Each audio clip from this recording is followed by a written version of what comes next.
Nous bénissons le Dieu et Père de notre Seigneur Jésus-Christ pour cette nouvelle vidéo. Que tout honneur et la gloire soient rendus à notre Seigneur et Sauveur Jésus-Christ pour cette nouvelle vidéo. Pourquoi la femme ne peut-elle pas enseigner? Alors, je sais que c'est une vidéo qui va faire polémique au vu du temps dans lequel nous sommes, où lorsque nous parlons du rôle de la femme selon les Écritures, eh bien, nous sommes taxés de misogynes, nous sommes taxés de dominants, nous sommes taxés de pharisiens, de toutes sortes d'épithètes, mais peu importe, nous voulons prêcher la vérité de la saine doctrine. N'en déplaise aux détraqueurs, nous voulons rester bibliques. Nous allons, bien aimés dans le Seigneur, toujours prendre les textes des Écritures. J'ai aussi avec moi quelques documents, donc j'ai fait quelques recherches et j'aimerais vous rappeler certains faits historiques pour que vous puissiez aussi savoir à quel moment la femme a commencé à émerger, à prendre de la place au sein de la société et aussi dans nos assemblées. Il est important de comprendre cela, bien aimé dans le Seigneur. Dans un premier temps, j'aimerais d'abord nous faire comprendre certaines réalités. Avant de nous parler de certaines réalités spirituelles, de dire pourquoi la femme ne peut pas enseigner, je veux dans un premier temps nous faire comprendre les réalités terrestres et que les choses naturelles nous enseignent les réalités spirituelles. Vous savez, l'enseignant, un bon enseignant, doit être capable de vous communiquer son enseignement spirituel dans le terrestre. Et c'est exactement ce que Jésus-Christ, notre Rabbi, notre Messie, a fait.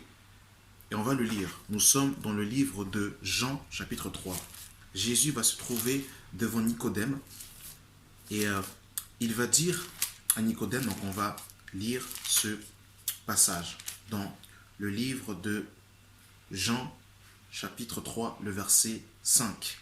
Jésus répondit, en vérité, je te le dis, si un homme ne naît d'eau et d'esprit, il ne peut entrer dans le royaume de Dieu. Ce qui est né de la chair est chair, et ce qui est né de l'esprit est esprit. Ne t'étonne pas que je t'ai dit, il faut que vous naissiez de nouveau. Le vent souffle où il veut, tu en entends les bruits, mais tu ne sais ni d'où il vient, ni où il va. Il en est ainsi de tout homme qui est né de l'esprit. Nicodème lui dit, comment cela peut-il se faire? Jésus lui répondit, tu es le docteur d'Israël et tu ne sais pas ces choses. En vérité, je te le dis, nous disons ce que nous savons et nous rendons témoignage de ce que nous avons vu. Et vous ne recevez pas notre témoignage. Si vous ne croyez pas quand je vous ai parlé des choses terrestres, comment croirez-vous quand je vous parlerai des choses célestes? Donc Jésus est clair. Il va dire à Nicodème ceci. Si tu ne comprends pas quand je parle des choses terrestres, comment comprenez-vous quand je parle des choses célestes? Dans un premier temps, je vais d'abord dans un premier temps, nous faire comprendre que les Écritures peuvent être comprises dans un sens terrestre. Et c'est important de comprendre cela. Regardez ce que l'apôtre Paul va nous dire dans le livre de Romains, chapitre 1, à partir du verset 18. La colère de Dieu se révèle du ciel contre toute impiété et toute injustice des hommes, qui retiennent injustement la vérité captive, car ce qu'on peut connaître de Dieu est manifeste pour eux. Dieu leur ayant fait connaître, en effet, les perfections invisibles de Dieu, sa puissance éternelle et sa divinité se voient comme à l'œil depuis la création du monde, quand on la considère dans ses ouvrages. Ils sont donc inexcusables, puisqu'ayant connu Dieu, ils ne l'ont point glorifié comme Dieu. Donc l'écriture est claire. La Bible nous dit en fait que les perfections invisibles de Dieu sont visibles à l'œil quand on les considère dans son ouvrage. À partir du verset 19. Car ce qu'on peut connaître de Dieu est manifeste pour eux. Dieu leur ayant fait connaître. En effet, les perfections invisibles de Dieu, sa puissance éternelle et sa divinité se voient comme à l'œil depuis la création du monde quand on les considère dans ses ouvrages. C'est-à-dire que lorsque nous regardons le monde avec les yeux que Dieu nous a donnés, nous pouvons voir les perfections invisibles de Dieu. Donc, les choses naturelles nous enseignent en fait la dimension invisible de Dieu quand on la considère dans son ouvrage. Je suis dans 1 Corinthiens chapitre 11. Paul, dans le livre de 1 Corinthiens chapitre 11, est en train de traiter le sujet du voile. Dans un premier temps, il parle du domaine spirituel et par la suite, Paul, pour surenchérir, va donner un autre argument en s'appuyant sur une réalité terrestre. Dans le livre de 1 Corinthiens chapitre 11, à partir du verset 14, la nature elle-même ne vous enseigne-t-elle pas que c'est une honte pour l'homme de porter de longs cheveux, mais que c'est une gloire pour la femme d'en porter. Donc Paul, ici, après qu'il ait donné son argument sur les réalités spirituelles concernant le voile de la femme, avec le fait que l'homme ne devait pas se couvrir la tête, il va donner un autre argument en s'appuyant sur les réalités naturelles, sur les réalités terrestres. Bien-aimés dans le Seigneur, lorsque nous regardons un homme et une femme dans un point de vue terrestre, je vais d'abord en fait développer le côté terrestre pour que nous puissions comprendre. La femme a été créée pour être un réceptacle. Et l'homme a été créé pour justement donner la semence. C'est-à-dire en fait que la femme, qui est un réceptacle, reçoit la semence, mais c'est l'homme qui porte la semence. C'est l'homme qui donne la semence et la femme est un réceptacle qui reçoit la semence. Jamais dans le naturel, vous ne verrez, bien-aimé dans le Seigneur, une femme porter la semence, porter la vie. Et la semence est l'image de la parole, bien-aimé dans le Seigneur. Dans le Nagal, nous voyons simplement déjà, si je prends simplement cet exemple, que la femme ne porte pas la semence, mais elle reçoit la semence. Comme la parole de Dieu nous dit que la femme doit écouter l'instruction en silence par rapport à l'enseignement. Je vais prendre un autre exemple, naturel, concernant les animaux. Lorsque vous voyez le coq et la poule, qui va chanter le matin à l'aurore, au lever du soleil. Et le coq qui chante, c'est l'image de l'homme qui est en train d'annoncer les oracles du Seigneur, et l'aurore, le lever du soleil, est l'image de Christ. C'est l'homme qui va vers l'avant pour enseigner la parole de Dieu. Bien-aimé dans le Seigneur, dans le naturel. Lorsque vous voyez encore dans le domaine naturel, lorsqu'un mariage s'effectue, du moins pour le temps présent, on ne sait pas demain quelle loi impie va être encore votée.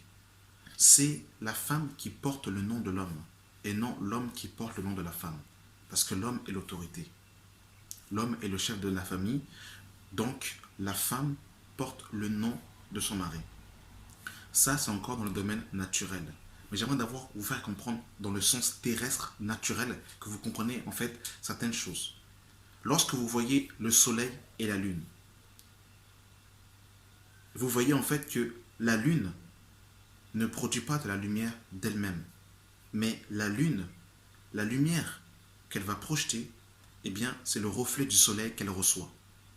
En d'autres termes, la femme, l'enseignement qu'elle va apporter à ses enfants, eh bien, c'est ce qu'elle va recevoir au préalablement de son mari, en recevant l'instruction de son mari, afin qu'elle puisse justement être semblable à son mari. Lorsque vous voyez Christ et l'Église, parce que la Bible nous dit, Marie, aimez vos femmes comme Christ aimait l'Église, vous voyez que c'est Christ qui enseigne l'Église et non l'Église qui enseigne Christ. Est-ce que vous voyez, bien-aimé dans le Seigneur, dans un point de vue naturel? Et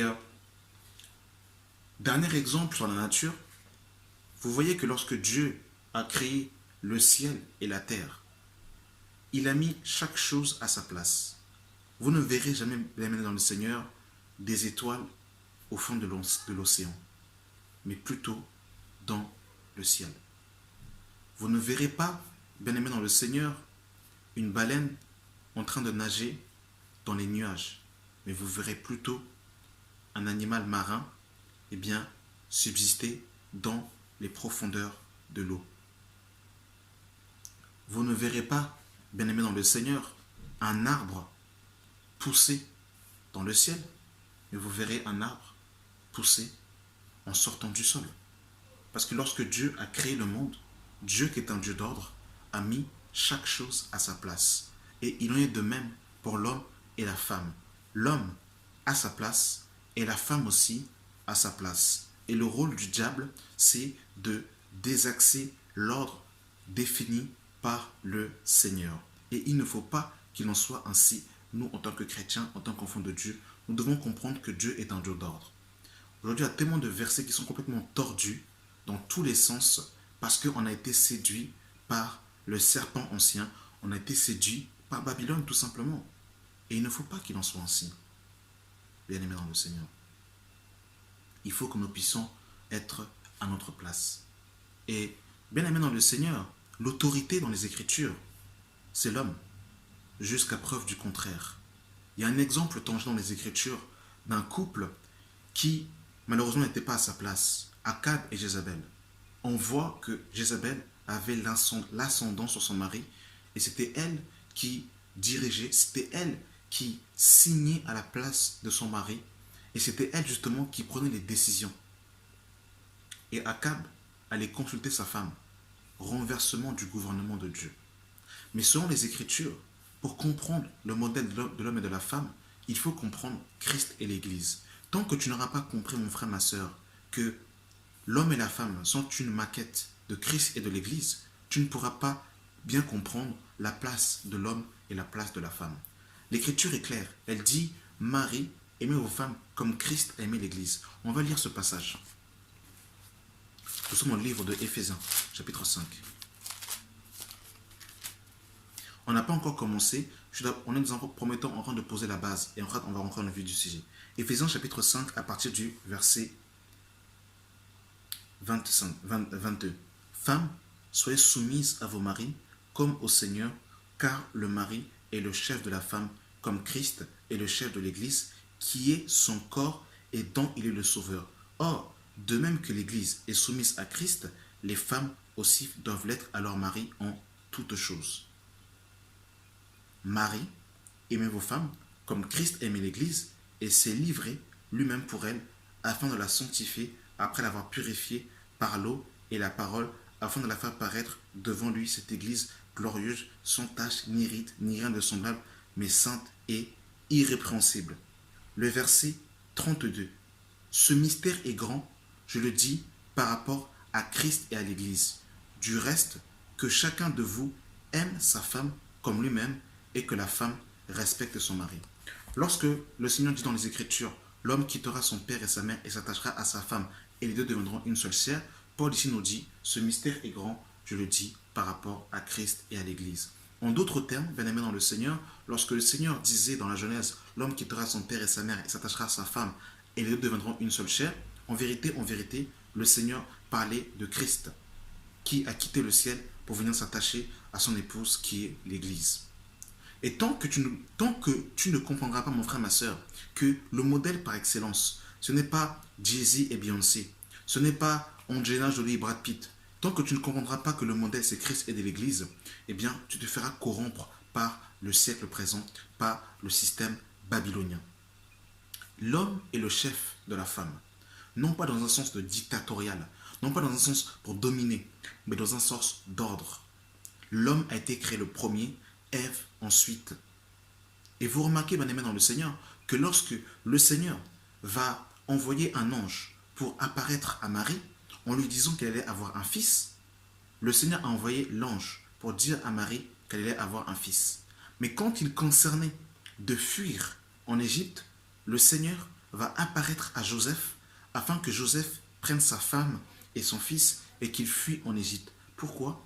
Parce que Dieu est un Dieu d'ordre et l'homme c'est lui qui donne la direction. Alors, si dans un sens naturel, les choses sont tellement évidentes et les choses sont tellement claires, pourquoi est-ce que spirituellement, on n'arrive pas à comprendre ces réalités qui sont aussi simples à comprendre? Lorsque la Bible dit que la femme ne devait pas porter des vêtements d'homme, mais il faut aussi le comprendre dans un sens spirituel. Porter un vêtement d'homme, c'est le caractère masculin, c'est l'autorité masculine que beaucoup de femmes se sont revêties, un manteau que Dieu ne leur a pas conféré. On va partir dans le fameux passage, on voit en vue du sujet. Nous sommes dans le livre de 1 Timothée.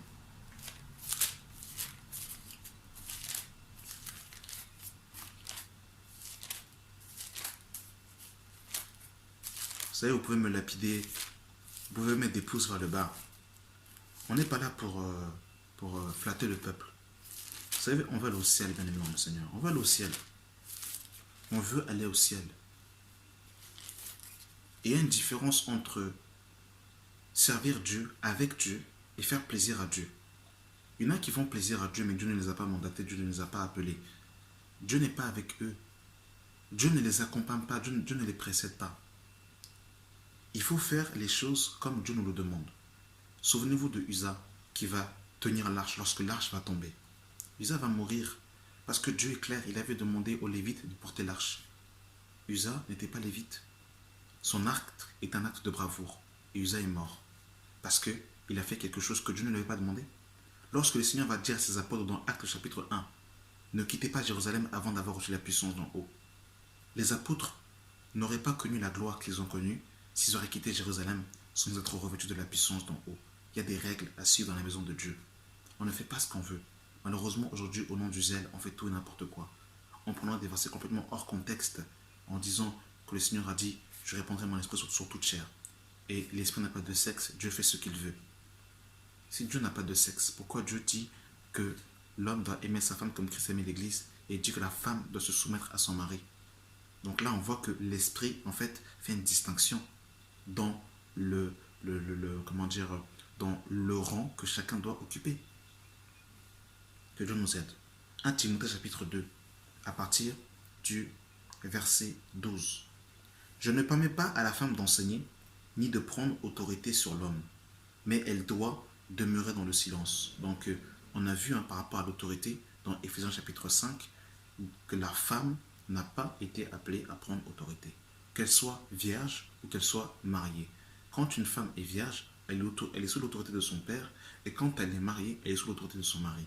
Même si son père est décédé, eh bien, la femme n'a jamais été appelée à être dans un rang d'autorité. Sa nature le témoigne. La femme est un vase fragile, est un vase délicat. Vous voyez, même dans le naturel, c'est une agression. La femme va se cacher et c'est l'homme qui va protéger la femme. Même les hommes qui ne connaissent pas Dieu, des fois ceux qui sont un peu sensés disent en fait qu'on ne peut pas taper une femme. Pourquoi est-ce qu'ils disent ça? Parce qu'en fait la femme est un vase fragile. Dans le naturel c'est pourtant clair, c'est pourtant visible. Pourquoi est-ce que les chrétiens qui sont soi-disant des êtres spirituels n'arrivent pas à comprendre cela? Parce que spirituellement, il n'y a pas que Michael et Gabriel, et quand on se fait envoûter par des esprits séducteurs, eh bien on commence à sortir toutes sortes de prophéties mensongères, en disant que Dieu m'a appelé à un ministère, alors que dans les Écritures, on ne voit pas cela. Dans 1 Timothée chapitre 2, le verset 12, je ne permets pas à la femme d'enseigner ni de prendre autorité sur l'homme. On va s'arrêter ici parce que beaucoup disent ici, oui mais là c'est pas Jésus qui a parlé, là c'est Paul qui a dit je ne permets pas. D'accord? On va revenir sur ça par la suite. Parce qu'il faut savoir une chose, c'est que Paul, lorsqu'il est inspiré par le Saint-Esprit, eh bien, il ne s'écarte pas de ce que ses pairs ont dit, il ne dépasse pas les bornes. Donc tout ce qu'il dit, eh bien, peut se vérifier dans la loi. Et on va le voir par la suite. Ni de prendre l'autorité sur son mari, mais elle doit demeurer dans le silence. Car Adam a été formé le premier, Ève ensuite. Là, il donne déjà d'abord une première raison. Il donne en fait une raison par rapport à la prééminence. L'homme a été formé le premier, Ève ensuite. C'est déjà une première raison. Car Adam a été formé le premier, Ève ensuite. Beaucoup prennent ce passage et disent non mais c'était par rapport à Éphèse, c'était un contexte en particulier. c'est la séduction dans les mains dans le Seigneur. Ici, Paul remonte au jardin d'Éden. Au jardin d'Éden, il n'y avait ni Corinthe, il n'y avait ni femme rasée, il n'y avait ni prostituée, il n'y avait ni femme adultère, il n'y avait ni femme qui s'habillait indécemment. Ici, Paul revient dans le jardin d'Éden. Il revient au Béréchit, il revient à la Genèse, en disant clairement, car Adam a été formé le premier, Ève ensuite. C'est la première raison que l'apôtre Paul va évoquer. Ensuite, il dira, ce n'est pas Ève qui, séduit, s'est rendue coupable de transgression. Alors, pardon, excusez-moi, j'ai sauté. Car Adam a été formé le premier, Ève ensuite. Ce n'est pas Adam qui a été séduit, c'est la femme qui séduit. Et nous le voyons même dans le naturel. La femme, qui est un être fragile, qui a été aussi créée pour entendre des belles paroles, dans la Genèse, lorsque Ève a conversé avec le serpent, Ève est tombée. Ève est tombée dans la séduction, bien-aimée dans le Seigneur. Et on voit même que dans le naturel encore, lorsque la femme entend certaines paroles, eh bien, son cœur a plus de facilité à s'ouvrir que par rapport à l'homme. C'est pour ça que le serpent ancien est parti voir Ève, parce qu'il a probablement détecté cette faiblesse dans la femme. La femme est un être plus sensible, la femme est un être plus émotive. Et donc, il est beaucoup plus facile de séduire une femme qu'un homme, du moins par les paroles. Et c'est pour ça que le serpent ancien est parti voir Ève, bien-aimée dans le Seigneur. Elle deviendra néanmoins sauvée en devenant mère si elle persévère avec modestie dans la foi, dans la charité et dans la sainteté. Alors on va revenir en fait sur ce que Paul va dire ici. Et Paul, quand il disait cela, il ne tirait pas ça de son chapeau, mais il tirait ça de la loi. On va prendre le livre de 1 Corinthiens chapitre 14. 1 Corinthiens 14, à partir du verset 34. Que les femmes se taisent dans les assemblées, car il ne leur est pas permis d'y parler. Je m'arrête ici. Lorsque Paul dit que les femmes se taisent, ce n'est pas dans un sens littéral d'avoir la bouche muselée. Parce que le même Paul dira dans 1 Corinthiens chapitre 11 que toute femme qui prie ou qui prophétise, donc une femme peut prier, une femme peut prophétiser, une femme peut entamer des cantiques, comme il est écrit dans 1 Corinthiens 14, verset 26, que faire donc frère lorsque vous assemblez, les uns ou les autres parmi vous ont-ils un cantique, une instruction, une révélation, que tout se fasse pour l'édification. Mais ici, on voit véritablement que dans le sens de parler, dans le sens en fait de poser des questions intempestives, pour ne pas déranger justement le cadre de l'assemblée, eh bien ici, le Seigneur, Paul va dire, hein, et d'ailleurs c'est pas Paul qui le dit, hein, il le dit, et on va le dire par la suite, hein, que en fait la femme doit interroger son mari. Donc nous poursuivons, que la femme se taise dans les assemblées car elle ne leur est pas permis d'y parler, mais qu'elle soit soumise selon que le dit aussi la loi. Donc là quand Paul dit ça, il tient ça en fait de la loi qui confirme la pensée que Paul est en train de véhiculer.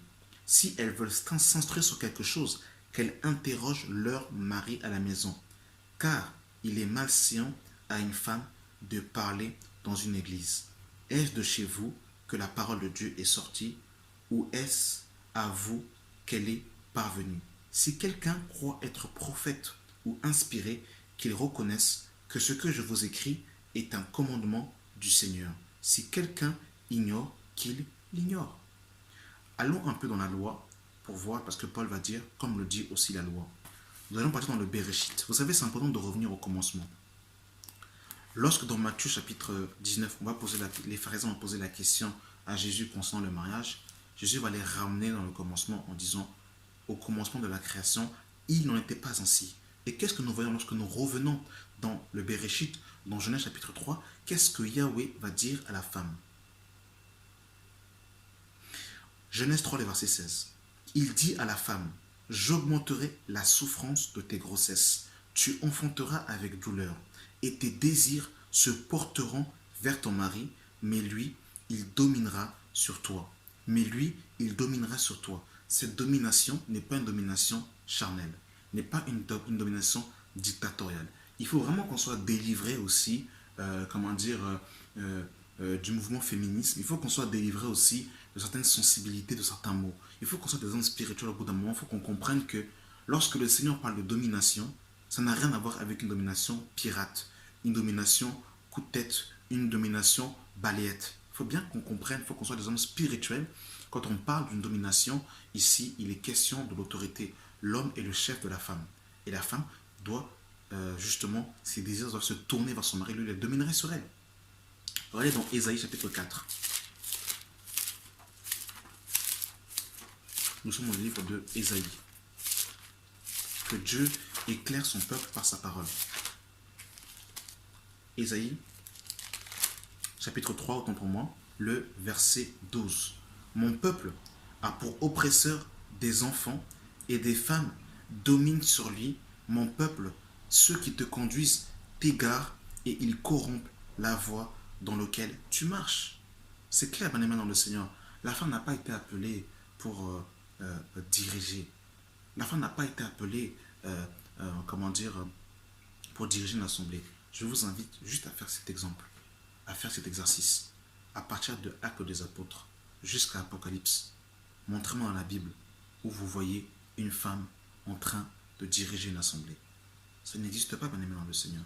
Les gens vous sortent des révélations, des prophéties, des rémas, tout ce qu'ils veulent, mais il n'y a aucun texte qui appuie cela. Et dans 1 Timothée chapitre 2, Paul va dire « Je ne permets pas ».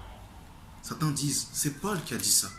Qu'est-ce que le Seigneur dit dans le livre de Apocalypse chapitre 2 à partir du verset 18 ?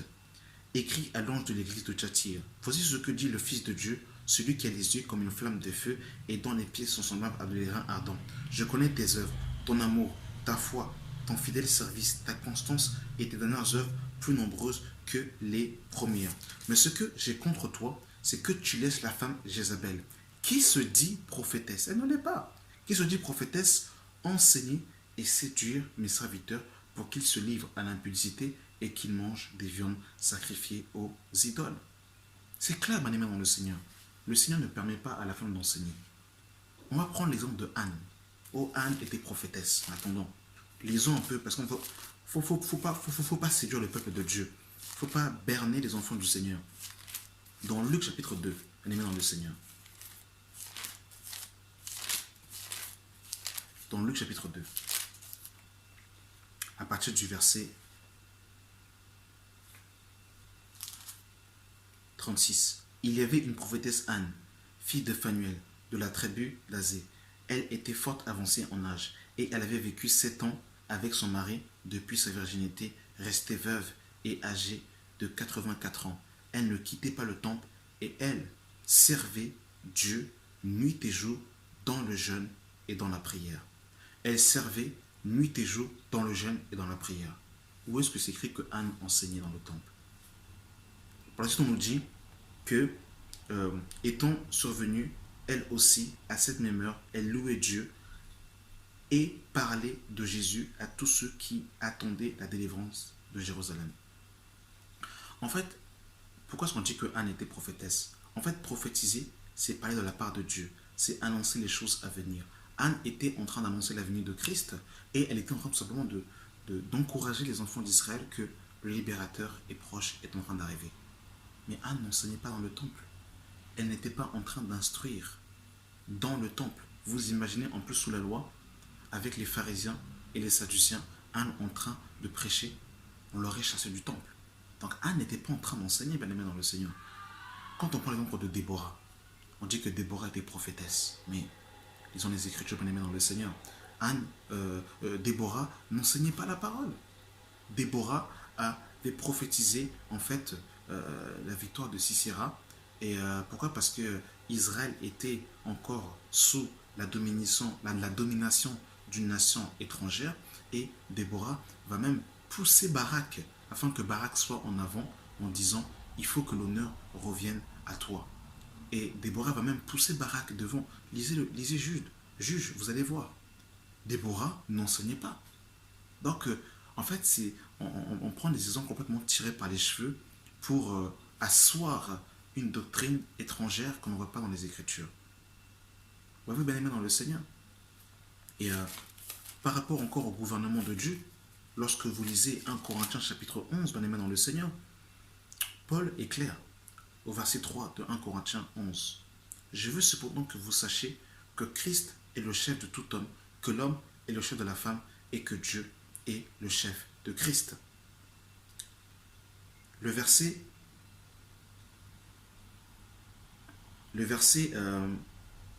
8 nous dit, en effet, l'homme n'a pas été tiré de la femme, mais la femme a été tirée de l'homme. Et l'homme n'a pas été créé à cause de la femme, mais la femme a été créée à cause de l'homme. Et oui, bien aimé dans le Seigneur, là en fait, c'est ce que Paul dit dans 1 Timothée chapitre 2, à partir du verset 12 là-bas qu'on a lu. Il revient encore à la Genèse. Ça n'a rien à voir avec Corinthe ou avec des femmes prostituées, des femmes rasées. C'est à voir avec le gouvernement de Dieu. Bien aimé dans le Seigneur, c'est clair. Ensuite, il met quand même l'équilibre au verset 11. Toutefois dans le Seigneur, la femme n'est point sans l'homme, ni l'homme sans la femme. Car de même que l'homme a été tiré de la femme, l'homme de même existe par la femme et tout vient de Dieu. Voilà, bien aimé dans le Seigneur. Voilà. C'est clair pourtant que le Seigneur nous aide. Que Dieu vraiment éclaire son peuple. On vit dans des moments, dans des temps compliqués. Romains chapitre 12 nous dit de ne pas justement nous laisser séduire par le siècle présent et d'être honoré par l'intelligence. Avez-vous bien aimé dans le Seigneur? Que Dieu nous aide parce qu'il y a tellement la confusion dans ces temps qui sont les derniers. Dans 1 Pierre chapitre 3 à partir du verset 7. Marie, montrez à votre tour de la sagesse dans vos rapports avec vos femmes, comme un sexe plus faible. Honorez-les comme devant aussi héritiers avec vous de la grâce et de la vie. Donc on voit bien aimé dans le Seigneur que la femme est un vase, est un sexe plus faible, un vase fragile, une nature plus délicate. Et ce qui est délicat, je terminerai par ce dernier exemple naturel, ensuite je vais montrer des preuves historiques avec l'émancipation de la femme. Lorsque vous rentrez dans un magasin bien aimé dans le Seigneur, les choses qui ont de la valeur ne seront jamais mises à la portée de tous. Et s'ils sont mis à la portée de tous, ça sera en fait, bien aimé dans le Seigneur, eh bien, une démonstration, un produit en démonstration, un produit rebooté, qui même lorsque ce dernier sera revendu, il ne pourra jamais être vendu à son prix initial. Ce sera toujours un prix bradé parce que, eh bien, cet objet de valeur a été utilisé et touché à l'insu de plusieurs personnes. Quand on rentre dans un magasin, les choses qui ont de la valeur, les choses qui sont précieuses sont cachées. Lorsque vous rentrez dans une maison et que vous voyez par exemple des objets de valeur ou des objets fragiles, comme un vase par exemple, des assiettes, des verres, vous voyez qu'on les met loin à la portée des enfants parce que l'enfant n'est pas conscient forcément du bien et du mal, donc je parle des tout petits enfants, et ils sont capables en fait par un geste brusque, de faire tomber ce verre et de le briser, parce que le verre est un ustensile délicat, fragile, et on est de même pour la femme. Et le Seigneur a choisi que la femme soit protégée, que la femme soit cachée. La femme est la poutre et l'homme est le toit. Quand vous regardez les organes vitaux, vous voyez que le cœur est un organe fragile. Et le Seigneur a décidé qu'il soit protégé par la cage thoracique. Mais le cœur est un organe important, un organe vital et essentiel. Pourtant, nous ne voyons pas le cœur, mais il joue un rôle majeur. Le cerveau, vous ne le voyez pas non plus. Mais le cerveau a un rôle prépondérant dans le fonctionnement de l'organisme. Quand vous achetez une voiture, on ne voit pas le moteur. Mais le moteur a un rôle important dans l'achat d'une voiture. Si vous achetez une voiture que pour sa carrosserie, vous pourrez avoir des surprises. Ce n'est pas parce que quelque chose est caché qui n'a pas de valeur ou qui n'est pas utile. Ce n'est pas parce que tu es caché, ma soeur, que tu n'as pas de valeur, que tu n'es pas utile. Au contraire, tu as de la valeur devant Dieu. Tu es précieuse devant Dieu. Et c'est pour ça que le Seigneur te cache. de la même manière que l'Église est cachée en Christ. Lisez Colossiens chapitre 3 à partir du verset 1. Notre vie est cachée en Christ. Et quand Christ, notre gloire, paraîtra, alors nous paraîtrons avec lui. Mais c'est quand lui, notre gloire, va apparaître. Et oui, bien aimé dans le Seigneur. Donc, voilà, je prends en fait quelques exemples, voilà, quelques dates. Donc, j'ai fait aussi une petite recherche aussi par rapport à l'émancipation de la femme. Et je me suis rendu compte en fait que, donc je vous lis rapidement, hein, à partir du XXe siècle, l'émancipation des femmes se traduit par de nouveaux droits et de nouvelles libertés, en particulier pour les femmes mariées. En 1907, la loi accorde aux femmes mariées la liberté disposition. Alors, excusez-moi, la loi accorde aux femmes mariées la libre disposition de leur salaire. En 1920, les femmes mariées peuvent adhérer à un syndicat sans l'autorisation de leur mari. En 1938, l'article 213 du Code civil de 1804 est réformé. L'incapacité juridique des femmes est supprimée et désormais, elles doivent plus obéir à leur époux. En 1965, les femmes peuvent exercer une profession et gérer leurs biens propres sans l'autorisation maritale. Vous savez, le diable travaille. Et il y a véritablement en fait un acharnement de l'ennemi. C'est pour ça que le diable pousse la femme hors de sa cachette afin qu'elle ne fasse pas ce que le Seigneur voudrait qu'elle fasse. Et donc là, c'est par rapport en fait aux femmes qui vont véritablement commencer à être pasteurs. Hein.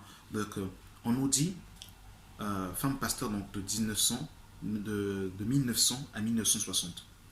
L'entrée des femmes dans le ministère pastoral s'inscrit dans le mouvement général d'émancipation commencé par le dernier quart du XXIe siècle, avec l'entrée des jeunes filles dans les différentes facultés. Elle fut aidée par la nécessité de remplacer les hommes durant les 2 guerres mondiales. Il faut savoir une chose, c'est que pendant la Seconde Guerre mondiale, il y a eu beaucoup de morts, donc il y a eu beaucoup de maris qui sont morts, et il fallait les remplacer par des femmes. Et vous devez savoir, bien aimé dans le Seigneur, que c'est en Alsace, le 23 mars 1930, pour la première fois qu'une femme est consacrée dans une église réformée d'Alsace et de Lorraine. Et pourquoi en fait il faut les remplacer? Donc on nous dit, on a besoin des femmes pour faire face à la pénurie d'hommes consécutifs à la guerre. L'ordre, la bienséance, l'honneur exigent que les femmes se taisent lorsque les hommes parlent, mais lorsqu'aucun homme ne parle, il devient nécessaire que les femmes prêchent, écrit par Luther en 1521.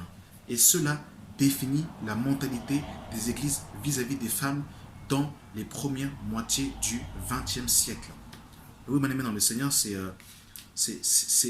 terrible. Hein? C'est là, bien aimé dans le Seigneur, où il y a véritablement eu la paganisation. Après, il y a eu des pionniers hein, aussi. Hein, on nous dit Elisabeth Schmid incarne la lutte pour le ministère pastoral. Donc, c'est entre 1908 et 1986. Hein.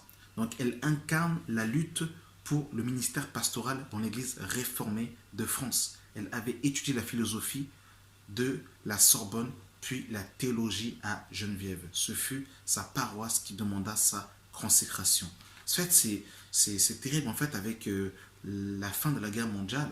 Eh bien, il y a eu, et avec les 30 glorieuses aussi par la suite, il va commencer à avoir l'émergence de la femme va sortir de sa cachette. Et quand vous regardez le taux de divorce après la Seconde Guerre mondiale, vous verrez que les taux de divorce en fait sont croissants, même au sein de beaucoup de familles chrétiennes, parce que le rôle, c'est-à-dire a été complètement renversé. Il y a plusieurs dates. Hein. Il y a Geneviève Jointe en 1906 jusqu'à 1983, ordonnée le 5 septembre 1937. Elle fut le premier pasteur du petit temple Saint-Jean de la famille Peugeot, avait fait ériger à ses frais dans un nouveau quartier. Donc, il y a encore tellement de dates, il y a tellement de choses à dire, mais on va s'arrêter là, bien aimé dans le Seigneur. j'ai vraiment voulu dans un premier temps nous exposer des réalités de la terre, prendre aussi des choses bibliques et des faits historiques. Véritablement, enfants de Dieu, chrétiens, ouvrez votre Bible, soyons bibliques et sortons justement de la mascarade du serpent ancien. Ne nous laissons pas séduire. Lisons notre Bible, attachons-nous à la saine doctrine. Jésus revient bientôt, soyons prêts. La grâce et la paix soient avec vous au nom de Jésus. Amen.